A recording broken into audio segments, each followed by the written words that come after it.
आगे बढ़ते हैं अगली खबर की तरफ। आज महाराष्ट्र के औरंगाबाद में शिवसेना सदर उद्धव ठाकरे के खिलाफ शिकायत दर्ज कराई गई है। उद्धव ठाकरे पर हिंदुत्व के नाम पर वोट हासिल करके धोखा देने का इल्जाम है।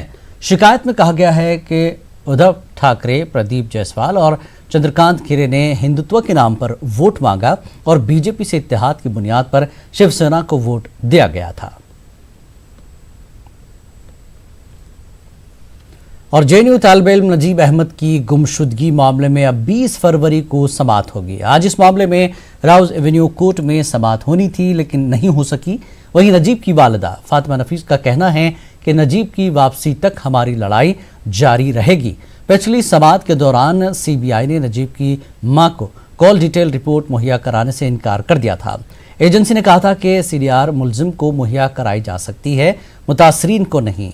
वाज़ेह है कि अदालत के हुक्म पर एजेंसी ने नजीब की वालिदा फातिमा को क्लोजर रिपोर्ट और दीगर दस्तावेजात मुहैया कराए थे, लेकिन इसमें सीडीआर नहीं था। नजीब की वालिदा ने सीडीआर फराहम कराने की अदालत से दरख्वास्त की थी। मुझे कहीं से इंसाफ नहीं मिलता, मेरी जीत नहीं हुई, जब तक मैं मायूसी हूँ। और मैं बीमारी की वजह से इतना टाइम लगा जो मैं दिल्ली नहीं पहुँच पाई थी। अभी तबीयत ठीक है तो मैं हेयरिंग में यहाँ पहुँची कोर्ट में और हेयरिंग हुई है। अगली डेट जो है 20 तारीख मिली है और उम्मीद है मुझे इंसाफ मिलेगा। और जब तक मुझे इंसाफ नहीं मिलता मैं यूं ही इस तरह लड़ती रहूँगी। जैसे जब तक मुझे नजीब नहीं मिल जाता, इंसाफ नहीं मिल जाता, मेरी लड़ाई जारी रहेगी।